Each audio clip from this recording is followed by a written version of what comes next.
여호와께서 이 모든 말씀을 산 위 불 가운데, 구름 가운데, 흑암 가운데에서 큰 음성으로 너희 총회에 이르신 후에 더 말씀하지 아니하시고 그것을 두 돌판에 써서 내게 주셨느니라. 산이 불에 타며 캄캄한 가운데에서 나오는 그 소리를 너희가 듣고 너희 지파의 수령과 장로들이 내게 나와 말하되 우리 하나님 여호와께서 그의 영광과 위엄을 우리에게 보이심에 불 가운데에서 나오는 음성을 우리가 들었고 하나님이 사람과 말씀하시되 그 사람이 생존하는 것을 오늘 우리가 보았나이다. 이제 우리가 죽을 까닭이 무엇이니까? 이 큰 불이 우리를 삼킬 것이요 만일 우리가 우리 하나님 여호와의 음성을 다시 들으면 죽을 것이라. 육신을 가진 자로서 우리처럼 살아계시는 하나님의 음성이 불 가운데에서 말함을 듣고 생존한 자가 누구니까? 당신은 가까이 나아가서 우리 하나님 여호와께서 하시는 말씀을 다 듣고 우리 하나님 여호와께서 당신에게 이르시는 것을 다 우리에게 전하소서. 우리가 듣고 행하겠나이다 하였느니라. 여호와께서 너희가 내게 말할 때에 너희가 말하는 소리를 들으신지라. 여호와께서 내게 이르시되 이 백성이 내게 말하는 그 말소리를 내가 들은즉 그 말이 다 옳도다. 다만 그들이 항상 이 같은 마음을 품어 나를 경외하며 내 모든 명령을 지켜서 그들과 그 자손이 영원히 복받기를 원하노라. 가서 그들에게 각기 장막으로 돌아가라 이르고 너는 여기 내 곁에 서 있으라. 내가 모든 명령과 규례와 법도를 내게 이르리니 너는 그것을 그들에게 가르쳐서 내가 그들에게 기업으로 주는 땅에서 그들에게 이것을 행하게 하라 하셨나니 그런즉 너희 하나님 여호와께서 너희에게 명령하신 대로 너희는 삼가 행하여 좌로나 우로나 치우치지 말고 너희 하나님 여호와께서 너희에게 명령하신 모든 도를 행하라. 그리하면 너희가 살 것이요 복이 너희에게 있을 것이며 너희가 차지한 땅에서 너희의 날이 길리라. 아멘. 자, 지금 신명기를 우리가 지난주부터 보고 있습니다. 신명기의 배경에 대해서 지난주에 설명을 해드렸습니다. 지금 이스라엘 백성이 어디에 있습니까? 가나안 땅에 들어갔습니까? 아직 못 들어갔습니까? 아직 들어가지 않았습니다. 들어가기 직전에 모압 평지라는 곳에 지금 모여 있습니다. 그곳에서 모세가 백성에게 설교를 하고 있습니다. 이제 들어갈 가나안 땅은 이미 다른 원주민들이 살고 있는 땅이에요. 그리고 그들은 그곳에서 우상을 숭배하고 또 많은 신들을 섬기고 있었습니다. 우상이란 무엇입니까? 사람이 신을 새겨서 만든 거예요. 자기가 나무를 깎든지 돌을 깎든지 해서 새겨 만든 것을 이게 신이다 여기는 것, 그것을 또 숭배하고 경배하는 것, 그것이 바로 우상입니다. 우상을 만드는 목적이 있죠. 우상을 만드는 목적은 신을 내가 조종해서 내가 번영을 얻기 위함입니다. 나의 안정과 번영을 내가 신을 잘 달래고 또 신을 잘 부어 삶아서 얻어내는 것, 신을 조종하는 것, 이것이 우상 숭배의 목적입니다. 이스라엘이 이제 가나안 땅에 들어갈 텐데 그들이 가나안 땅에 들어가서 이런 행위를 본받으면 안 되겠죠. 이스라엘 백성은 우상을 섬겨서는 안 됩니다. 또한 가나안 사람들이 섬기고 있는 신을 섬겨서도 안 됩니다. 왜? 그것들은 신이 아니니까. 이 세상에 하나님은 오직 여호와 한 분밖에 없으시기 때문입니다. 다른 신은 없어요. 그렇기 때문에 이스라엘 백성은 당연히 여호와만 섬겨야 합니다. 오늘 5장 7절부터 9절 말씀을 보십시오. 5장 7절부터 9절에는 이스라엘 백성이 이제 가나안 땅에 들어가서 어떤 하나님을 섬겨야 할지에 대해 말씀을 하고 있습니다. 7절부터 9절까지 우리 같이 읽겠습니다. 시작. 나 외에는 다른 신들을 내게 두지 말지니라. 너는 자기를 위하여 새긴 우상을 만들지 말고 위로 하늘에 있는 것이나 아래로 땅에 있는 것이나 땅 및 물속에 있는 것에 어떤 형상도 만들지 말며 그것들에게 절하지 말며 그것들을 섬기지 말라. 나 내 하나님 여호와는 질투하는 하나님인즉 나를 미워하는 자의 죄를 갚되 아버지로부터 아들에게로 3, 4대까지 이르게 하거니와. 아멘. 자, 말씀하고 있죠. 나 외에는 다른 신들을 내게 두지 말라. 8절에서는 너는 자기를 위하여 새긴 우상을 만들지 말라. 너의 번영을 위해서, 너의 안전을 위해서, 네가 신을 조종하기 위해서 우상을 만들지 말라. 엄하게 명령을 하고 계십니다. 그 다음 장 6장에서도 보겠습니다. 6장 4절과 5절 말씀도 함께 읽겠습니다. 시작. 이스라엘아 들으라. 우리 하나님 여호와는 오직 유일한 여호와이시니 너는 마음을 다하고 뜻을 다하고 힘을 다하여 내 하나님 여호와를 사랑하라. 아멘. 너는 마음을 다하고 뜻을 다하고 힘을 다하여 내 하나님 여호와를 사랑해야 하는데 그 이유가 무엇입니까? 4절에 나와 있죠. 우리 하나님 여호와는 오직 유일한 여호와이시기 때문에 그렇습니다. 가나안 사람들이 생각하는 것처럼 뭐 바다를 다스리는 신이 따로 있고 농사를 다스리는 신이 따로 있고 비를 내리시는 뭐 그런 신이 따로 있고 이 지역은 이런 신, 저 지역은 저런 신이 다스리고 이런 개념의 신이 아니라는 거예요. 오직 하나님은 여호와 한 분밖에 없으시다. 그러니 너희는 그분만을 사랑하라. 이렇게 모세가 얘기를 하고 있습니다. 우상을 섬긴다라는 것, 우리가 하나님을 섬긴다라고 하면서도 하나님을 어떤 모습으로, 어떤 모양으로 새겨 만들 수도 있는데 그것도 하나님께서는 우상이라고 말씀을 합니다. 하나님은 형체가 없으신 영이십니다.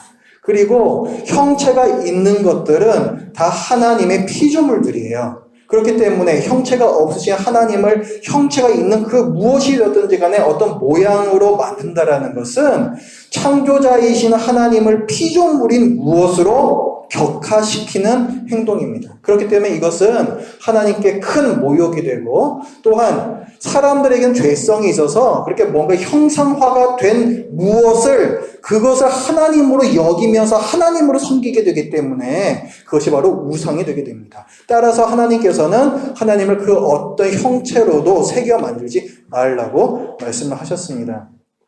우리가 십자가를 바라볼 때에도 십자가의 의미를 생각하며 그것을 귀히 여기는 것은 대단히 잘하는 것입니다. 하지만 십자가 자체를 신격화해서 십자가에 어떤 영험한 능력이 있을 것이라고 믿는다라든가 십자가 자체를 숭배한다라든가 그런 것은 우상 숭배가 됩니다.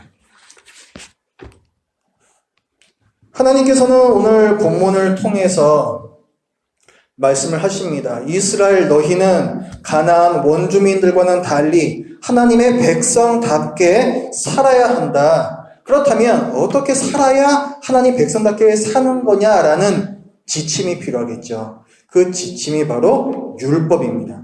하나님께서는 하나님 백성다움이란 어떤 것인지 그 지침을 율법, 계명으로서 주셨습니다. 어디에서? 시내산에서 주신 적이 있어요. 시내산에서 언제 주신 것입니까? 이스라엘 백성이 애굽에서 탈출해 나온 다음에 하나님께서 그들을 시내산으로 데려가시고 그곳에서 모세를 통해서 율법들을 주셨습니다. 누구한테 이 율법을 주신 거예요? 출애굽한 백성들이죠. 출애굽 1세대라고 부릅니다. 그런데 오늘 본문은요. 오늘 본문은 출애굽 1세대가 아닌 그들의 자녀들 출애굽 2세대를 대상으로 모세가 설교하고 있는 본문입니다. 오늘 본문 32절과 33절을 보면은 모세가 백성들에게 율법을 순종하라고 말하고 있어요. 그런즉 너희 하나님 여호와께서 너희에게 명령하신 대로 너희는 삼가 행하여 좌로나 우로나 치우치지 말고 자, 여호와께서 너희에게 명령하신 대로 하나님의 율법에 따라 하나님의 말씀에 따라 좌로나 우로나 다른 곳으로 다른 짓 하지 말고 그대로 따르라는 말씀이죠.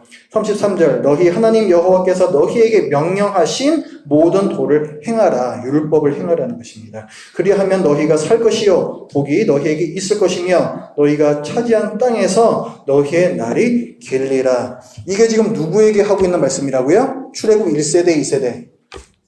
출애굽 2세대에게. 출애굽 1세대들은 다 어디 갔어요? 다 죽었어요. 어디서? 광야에서 40년을 보는 동안에 다 죽었습니다.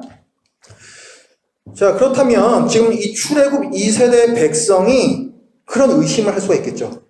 아니, 이 십계명이나 이런 말씀은 옛날에 우리 아버지 세대 때 주셨던 말씀 아닌가? 우리가 이 말씀을 지금도 지켜야 하는가? 그리고 이 모세라는 사람도 우리가 믿을 만한 한 사람인가? 우리가 저 사람의 말을 따라 할 것인가? 그런 질문을 할 수가 있겠죠.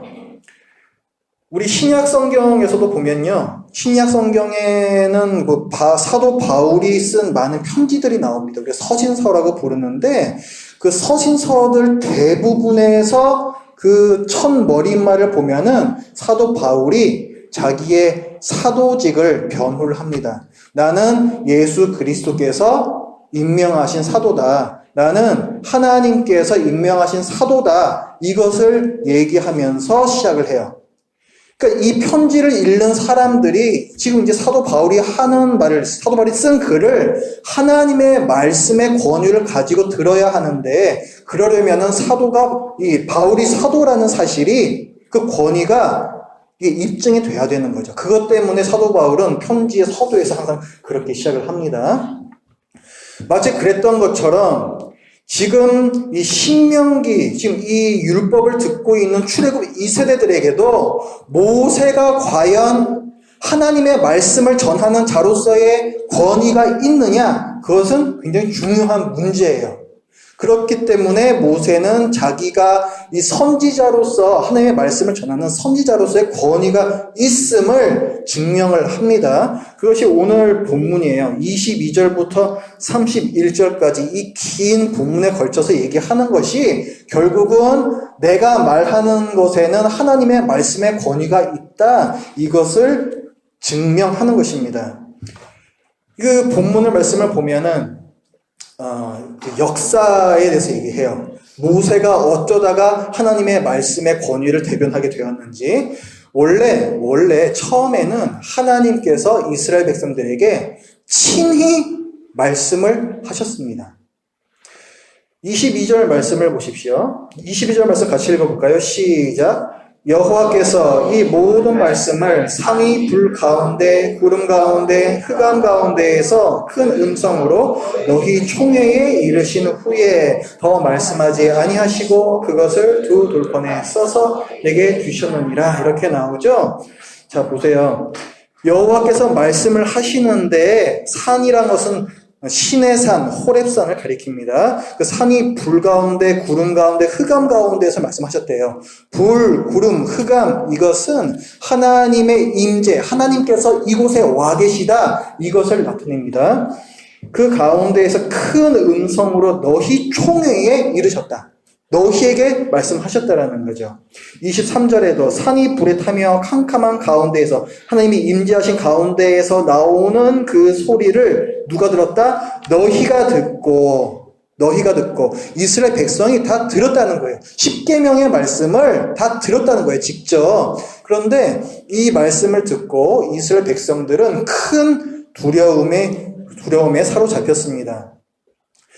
이것은 우리가 경험하지 못한 부분이에요. 큰 불 가운데, 또 큰 음성 가운데, 큰 흑암 가운데, 구름 가운데 하나님께서 말씀하셨다라는 것은 우리는 경험하지 못한 부분입니다. 근데 그것이 굉장히 압도적인 광경이었고, 그것을 통해서 백성들은 그곳에 와 계시는 하나님의 위엄과 영광을 몸서리가 쳐질 정도로 그것을 느꼈다라는 거예요.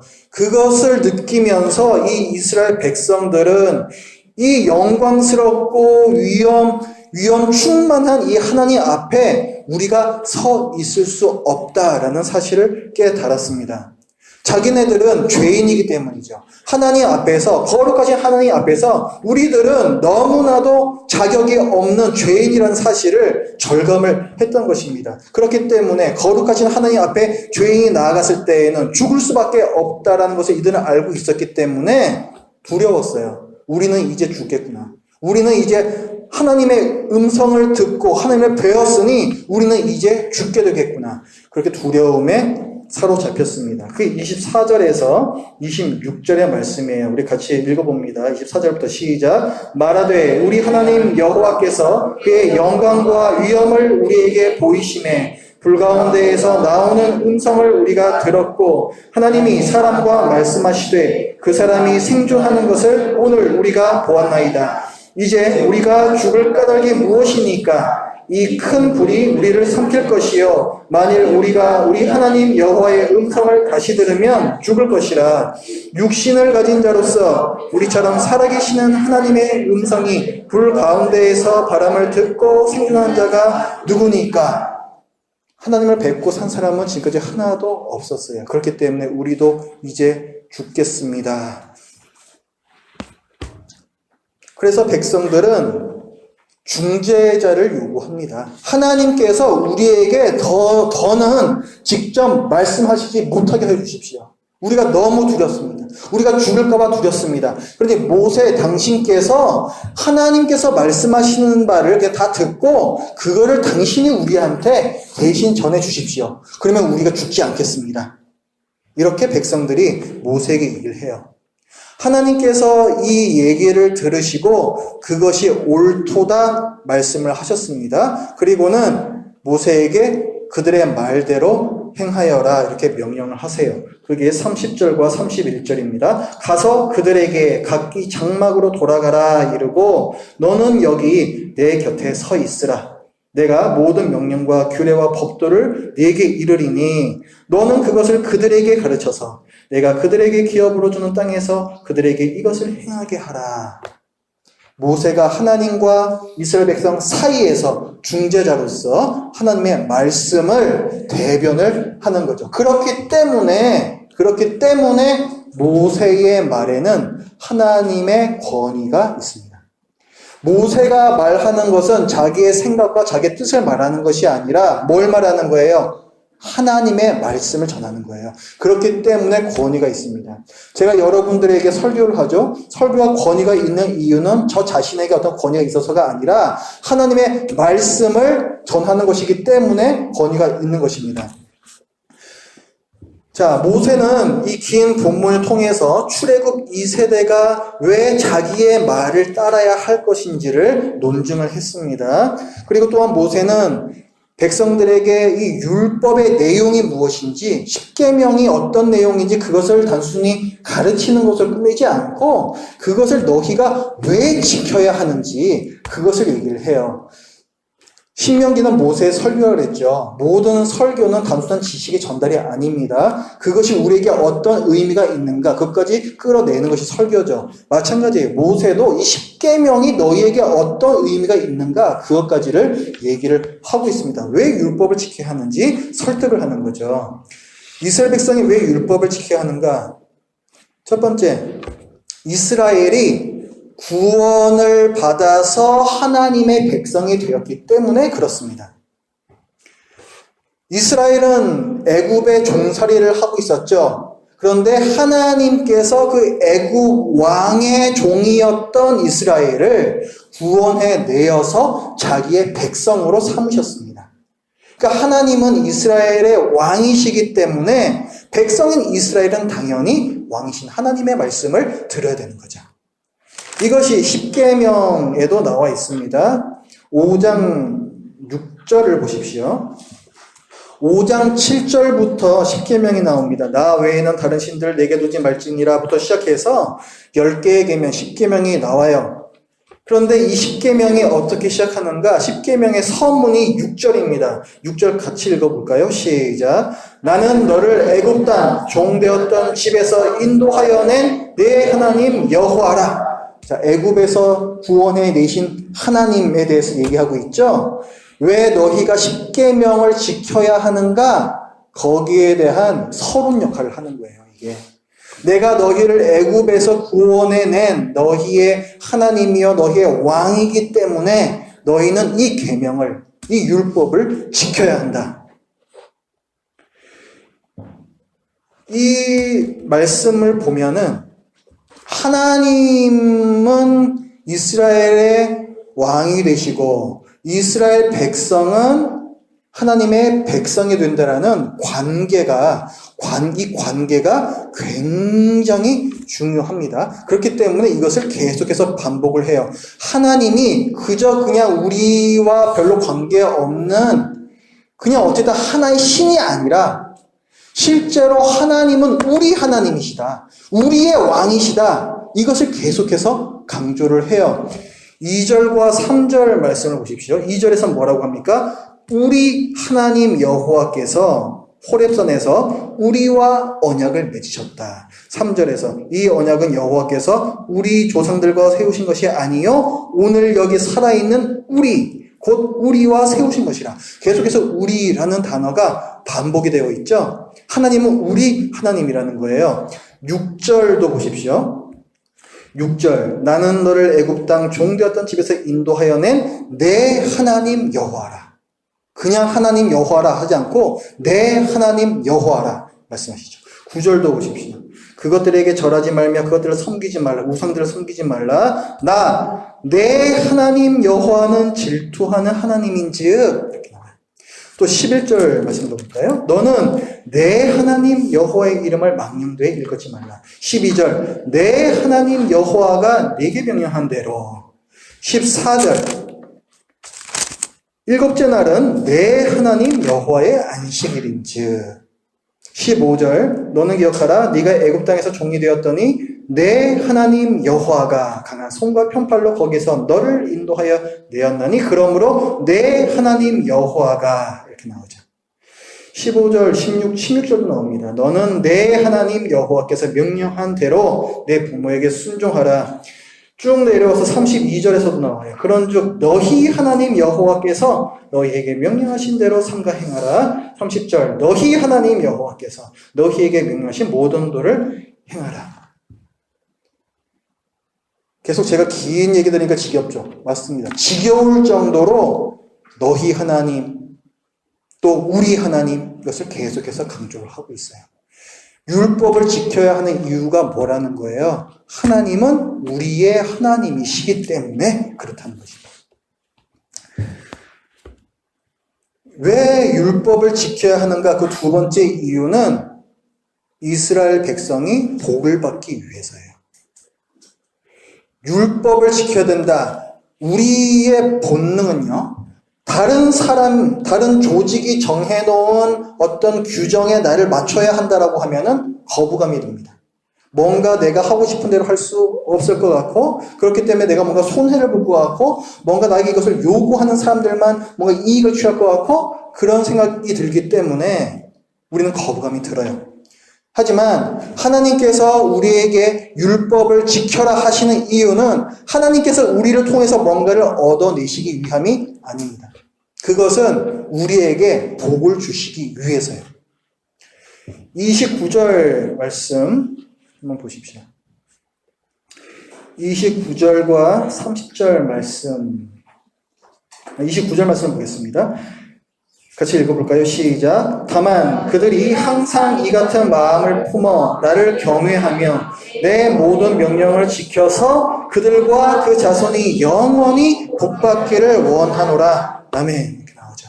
33절도 같이 읽어볼까요? 시작. 너희 하나님 여호와께서 너희에게 명령하신 모든 동화를 행하라. 그리하면 너희가 살 것이요 복이 너희에게 있을 것이며 너희가 차지한 땅에서 너희의 날이 길리라.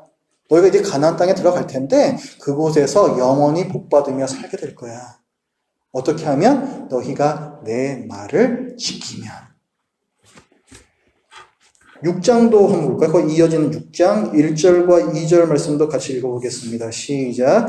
이는 곧 너희의 하나님 여호와께서 너희에게 가르치라고 명하신 명령과 규례와 법도라. 너희가 건너가서 차지할 땅에서 행할 것이니 곧 너와 네 아들과 네 손자들이 평생에 네 하나님 여호와를 경외하며 내가 너희에게 명한 그 모든 규례와 명령을 지키게 하기 위한 것이며 또 내 나를 장구하게 하기 위한 것이라. 자, 이제 6장부터 또 많은 율법들이 나옵니다. 근데 그것을 주시는 이유가 뭐라는 거예요? 내 나를 장구하게 하기 위한 것이라. 너희가 그 땅에서 오래오래 복받으면서 잘 살 수 있도록 하기 위해서라는 거예요. 그것이 율법을 주시는 목적이라는 것입니다. 가나안 땅에서 지금 그 원주민들이 하고 있는 우상 숭배는요, 신을 조종해서 복을 내리게 하는 것입니다. 하지만 사람은요, 신을 조종해서 복 받는 게 아니라 하나님의 말씀에 순종함으로써 복을 받습니다. 우리에게 주신 율법은 우리에게 복을 주시기 위한 거예요. 복의 개념을 바로 잡으시기 바랍니다. 하나님은 가장 선하시고 전지전능하시며 또한 여러분을 사랑하시기 때문에 하나님께서 여러분에게 주시는 복이 가장 좋은 복입니다. 따라서 성경이 우리에게 말하는 복은 반드시 우리가 보기에 좋은 복을 의미하지는 않아요. 하나님께서 보시기에 좋은 것을 받을 때 우리는 가장 복된 상태가 됩니다. 그것이 복의 개념이에요.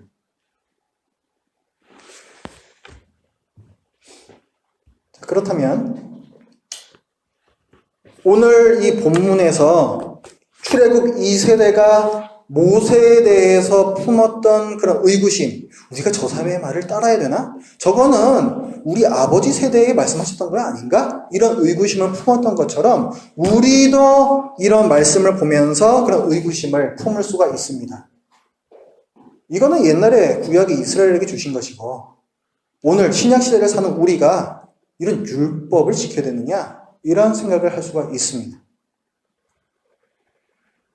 구약 백성은 율법으로 구원받는 것이고 신약 백성은 은혜로 구원을 받는 것이고 그렇습니까? 구약은 율법이요 신약은 사랑이다, 은혜다. 우리가 흔히 그렇게 구분하지 않습니까? 그러니까 구약의 백성들은 율법을 지키는 것으로 구원을 받았고 우리는 예수 그리스도를 믿고 그 은혜로 구원을 받는다. 우리가 그렇게 흔히 이분법적으로 나눠서 생각을 하기가 쉽다는 거예요. 성경은 절대로 그렇게 말씀하지 않습니다. 여러분 제가 하나 여쭤볼게요. 이스라엘이요, 애굽에서 종살이 하다가 나오잖아요. 그 율법을 받잖아요. 그 홍해를 건너는 게 구원 사건이죠. 이스라엘 백성이 구원받은 사건이잖아요. 그 홍해에서 이집트 군대들은 다 몰살을 당하고 이스라엘 백성은 거기서 다 빠져나오고 그 구원의 사건이군요. 홍해가. 홍해를 건너온 사건이 먼저입니까? 아니면 시내산에서 율법을 이 십계명을 비롯한 율법을 받는 사건이 먼저입니까? 그렇죠. 홍해를 건너온 거 구원을 받은 게 먼저죠. 구원을 먼저 받고 나서 그리고 하나님께서 그들에게 율법을 주시는 거예요. 이스라엘 백성은 어떻게 구원을 받은 거예요? 율법을 잘 지켜서 구원받은 거예요? 아니죠. 율법도 받지도 못했는데 무슨 율법으로 구원을 받아요? 아니에요. 그들도 은혜로 구원을 받은 거예요. 아무 이유가 없어요. 그냥 하나님께서 그들을 사랑하셨고 택하셨기 때문에 구원을 받은 겁니다. 그리고 구원받은 그 이스라엘 백성에게 너는 이미 이제 구원받았으니 내 백성답게 살아라 해서 주신 것이 율법이죠. 우리와 똑같아요. 다를 바가 없습니다. 우리도 율법을 지켜서 구원을 받아요? 아니잖아요. 하나님의 은혜로 구원을 받습니다.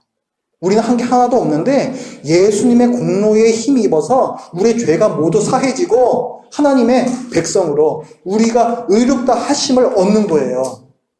그게 구원이죠. 그런데 그런 우리에게도 율법은 똑같이 주어진다는 거예요.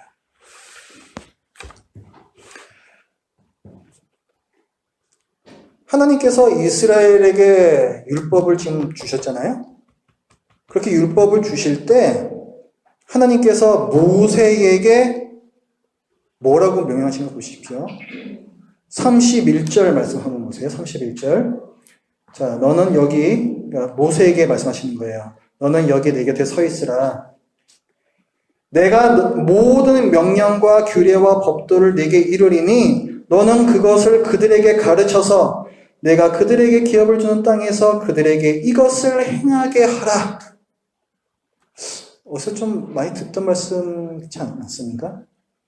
신약 성경에 나오는 말씀하고 많이 비슷한데. 떠오르는 말씀 없으세요? 모든 명령과 규례와 법도를 내게 이르리니 너는 그것을 그들에게 가르쳐서 내가 그들에게 기업으로 준 땅에서 그들에게 이것을 행하게 하라. 마태복음 28장 20절에 보면 예수님께서 제자들에게 이렇게 명령하십니다. 내가 너희에게 분부한 모든 것을 가르쳐 지키게 하라. 이 말씀은 대단히 중요한 명령이죠. 우리가 예수님의 대위임령, 정말 그 모든 말씀이 중요하지만, 모든 명령이 중요하지만 그 중에서도 가장 중요한 명령이라고 부르는 것이 바로 이 말씀입니다. 똑같아요. 지금 하나님께서 선지자 모세를 통해서 하신 말씀하고 하나님께서 예수님을 통해서 하신 말씀하고 똑같습니다. 내가 너에게 이런 말씀, 그들에게 모든 말씀을 가르쳐서 그것을 지켜 행하게 하라. 똑같아요. 예수님께서는 이 말씀을 누구에게 하셨습니까? 그 제자들에게 말씀하셨죠. 삼위일체 하나님의 이름으로 세례받은 자들이에요. 아버지와 아들과 성령의 이름으로 세례를 주고 그들에게 이 모든 명령들을 가르쳐서 그것을 지키게 하라. 그러니까 이 모든 명령들, 율법을 배우고 지켜야 할 사람들은 아버지와 아들과 성령, 그 삼위일체 이름으로 세례를 받은 모든 사람들이라는 거예요. 그러니까 우리가 다 포함되죠. 우리 모두는 하나님의 말씀을 배우고 지켜 행해야 할 의무가 있습니다. 구약시대나 신약시대나 똑같은 거예요. 구원은 은혜로 받는 것이고 구원받은 신자는 하나님의 말씀을 배우고 지켜서 행하며 살아야 합니다. 다만 조금은 차이가 있어요. 우리가 구약시대의 모든 율법을 오늘날에도 다 지켜야 하는 것은 아닙니다. 구약시대에는 수많은 율법들이 있는데 지금은 더 이상 유효하지 않은 율법들도 있어요. 제사와 관계된 율법, 또 유월절이나 초막절이나 이런 그 구약 시대의 절기와 관련된 율법, 음식과 관련된 율법, 뭐는 먹으면 괜찮다, 이거는 부정하고 이것은 정하다, 이런 많은 율법들. 그리고 시민법이라고 부르는 그 당시 이스라엘 사회에 필요했던 그런 법들. 이런 것들은 오늘날 신약시대에 우리가 지키지 않습니다. 예수 그리스도께서 우리의 구원을 다 성취하셨기 때문에 없어진 것들이 있어요. 제사법, 제사 필요 없습니다, 이제는. 절기, 유월절 이런 거 필요 없습니다. 그것들이 다 예수 그리스도의 그림자에 해당하는 것들이기 때문에 그래요. 실제이신 예수 그리스도께서 오셔서 우리의 구원을 성취하셨기 때문에 더 이상 그것과 관련된 법들은 필요가 없습니다. 그리고 그 당시 문화, 그 당시 사회에 필요했던 법도 우리 시대와 문화에 맞지 않기 때문에 필요가 없어요. 하지만 십계명과 또 이 십계명을 뿌리로 해서 나온 이 가지와 이파리에 해당하는 법들이 있습니다. 도덕법이라고 해요. 도덕법. 이런 법들은 오늘날에도 유효합니다. 십계명의 정신, 그 십계명의 정신에서 오늘 이 현대에 적용시킬 수 있는 많은 율법들은 오늘날에도 유효해요. 우리가 웨스트민스터 소유리 문답을 배울 때에 십계명에 대해서 배웠었죠. 그 십계명을 오늘날에 어떻게 적용시킬 수 있는지 거기에 대해서도 우리가 나눴었습니다. 십계명의 뿌리 위에서 나온 가지와 이파리들이에요. 그런 것들은 우리한테 유효한 것들이에요. 우리가 지금 하이델베르크 요리문답을 배우고 있는데 이것도 뒷부분에 가면 십계명이 또 나옵니다. 왜 이것들을 계속 얘기를 할까요? 이런 요리문답도 다 이거 신약시대 몇백 년대에 다 만들어진 것들이거든요. 오늘날에도 십계명을 유효하기 때문에 그런 거예요. 신자는 하나님의 율법을 배워야 합니다. 하나님의 율법을 배움으로써 신자의 의무를 깨닫게 돼요. 그리고 하나님의 말씀을 지켜 행함으로써 하나님께서 허락하신 복된 길, 이 생명의 길을 걸어갈 수 있습니다. 하나님께서 여러분에게 복 주시기 위해서 이 율법들을 주신 거예요. 하나님의 말씀을 지켜 행한다는 것은 다른 말로 순종이라고 얘기합니다. 순종하기 위해서는 무엇보다 중요한 것이 우리의 마음이에요. 경외감이라고 합니다. 경외감. 지금 오늘 본문에서도 보면은 하나님께서 이스라엘에게 말씀하시는데 이스라엘이 두려워하죠. 우리 죽을 것 같아요. 우리는 죄인인데 거룩하신 하나님께서 말씀하시는 것을 감당할 수가 없어요. 두려워하죠. 이 두려워하는 마음을 다른 말로 경외감이라고 합니다. 경외감, 하나님에 대한 경외감은 거룩한 두려움이고 이것은 긍정적인 결과를 가져와요. 오늘 말씀 29절을 보십시오. 하나님께서 말씀을 하세요. 다만 그들이 이스라엘 백성이 항상 이 같은 마음을 품어 나를 경외하며 내 모든 명령을 지켜서 그들과 그 자손이 영원히 복받기를 원하노라. 이렇게 말씀하고 있죠. 이스라엘 백성이 어떤 마음을 품기를 원하세요? 이 같은 마음이 어떤 마음이에요? 나를 경외하는 마음이에요. 두려워하는 마음이에요. 우리가 하나님 앞에서 죽을 수도 있겠구나. 그 두려움이에요. 그 두려움을 가졌을 때 어떤 일이 일어난다? 내 모든 명령을 지켜서 말씀에 순종하는 일이 일어나고 그것을 통해 그들과 그 자손이 영원히 복받기를 원합니다. 결국 우리가 하나님께 순종해서 복을 받기 위해서는 우리 마음 가운데 하나님을 두려워하는 경외감이 있어야 합니다. 이게 우리나라 성경에서 굉장히 밋밋하게 번역해서 그러는데 이게 실제로는 하나님의 탄식이에요. 희구법이라고 합니다. 희구법. 자기의 바람, 자기가 원하는 것을 구하는 어떤 탄식 이런 거예요. 그러니까 이 29절은 이런 겁니다. 그들이 항상 이 같은 마음을 품어 나를 경외하며 내 모든 명령을 지켜서 그들과 그 자손이 영원히 복 받았으면 좋으련만 이런 뜻이에요. 그들이 나를 두려워하여서 나를 경외하여서 이 모든 명령에 순종하여 복을 받게 된다면 좋으련만 한탄하고 계신 거예요. 근데 우리가 이스라엘 역사에서 보다시피 그들은 그러지 않죠.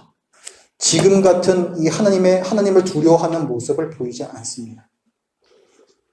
그들은 여전히 하나님께 제사를 드리고 정해진 절기를 지키고 외적인 신앙의 모습은 있었지만 하나님을 두려워하지 않았어요. 하나님께서는 그런 그들을 나중에 벌하시죠. 하나님께서 이스라엘 앞에 처음 나타나실 때에 불 가운데에서 흑암 가운데에서 구름 중에 나타나셨다 그랬죠? 하나님께서 그렇게 왜 나타나셨을까? 그런 거 한번 생각해 보신 적이 있습니까? 왜 하나님께서 그런 모습으로 그들에게 나타나셨을까? 하나님께서 좀 더 젠틀한 모습으로 나타나실 수도 있지 않을까요? 좀 더 점잖게, 좀 더 친근한 모습으로 나타나실 수도 있지 않겠습니까? 왜 하나님께서는 굳이 큰 불 가운데에서, 어둠 가운데에서, 또 구름 가운데에서 그들을 압도하면서 나타나셨을까요? 하나님께서 일종의 퍼포먼스를 행하신 겁니다. 그건 의도적인 거예요. 이거를 통해서 백성들이 몸으로 보고 느끼며 하나님을 경외하는 마음을 갖기를 원하셨던 것입니다. 4장 10절 말씀을 봅시다.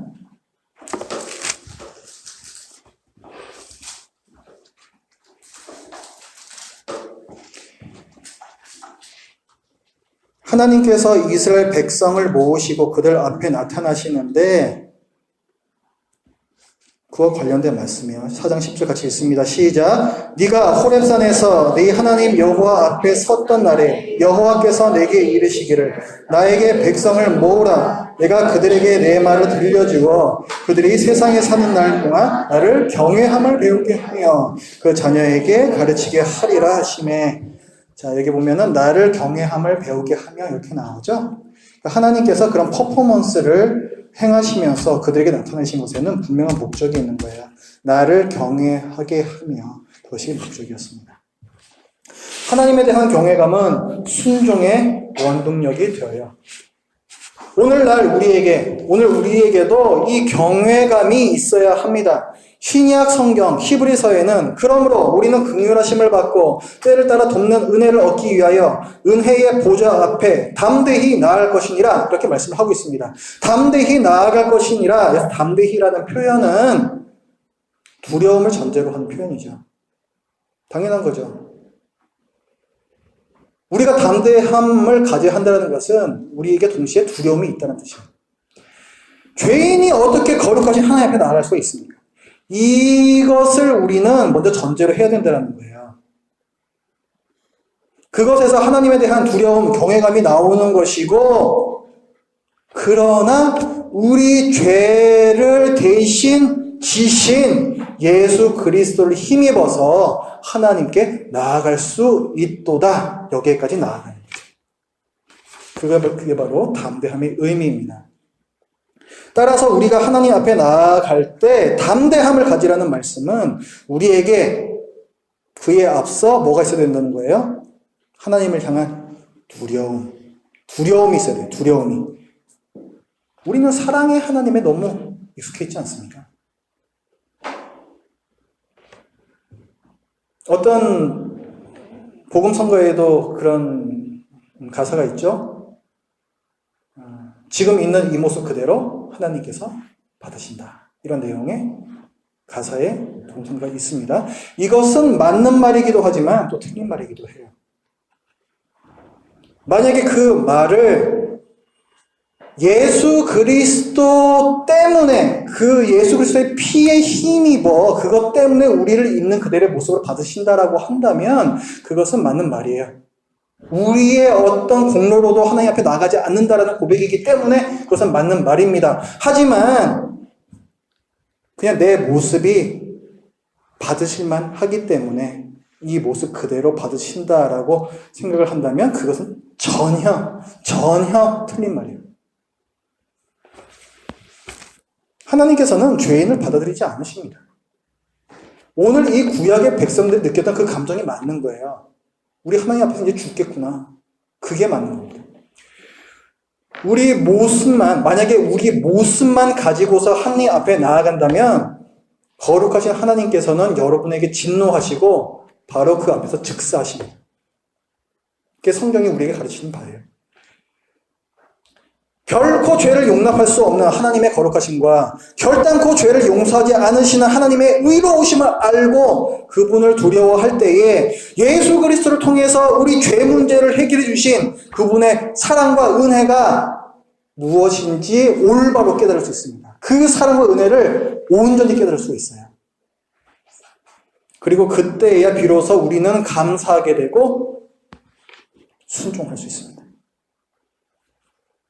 결국 하나님을 경외하는 마음이 하나님께 순종하는 원동력이 되는 거예요. 그래서 성경은 말씀합니다. 하나님을 경외함이 이 세상에서 하나님의 백성답게 살고 복을 받는 지혜의 근본이 된다. 하나님을 경외하는 것이 지혜의 근본이에요. 우리의 외적인 종교적인 활동도 아니요. 우리의 선행도 아니요. 하나님을 경외하는 마음에서 나온 순종. 이것이 중요한 것입니다. 이 지혜를 하나님께서는 여기 있는 우리 모두가, 저와 여러분이 다 얻기를 원하세요. 하나님께서는 이스라엘이 이 경외함을 가지기를 원하셨고, 또한 지금 이 자리에서 저와 여러분에게도 동일한 경외감, 두려워함을 갖기를 원하십니다. 하나님께서 탄식하시며 말씀하신 그 말씀을 기억하십시오. 아, 너희가 항상 이 마음을 품는다면, 너희가 항상 나를 두려워하는 마음을 가진다면, 너희가 복을 받을 텐데, 너희가 내 말에 순종할 수 있을 텐데, 하나님의 그 탄식을 기억하시기 바랍니다. 기도하겠습니다.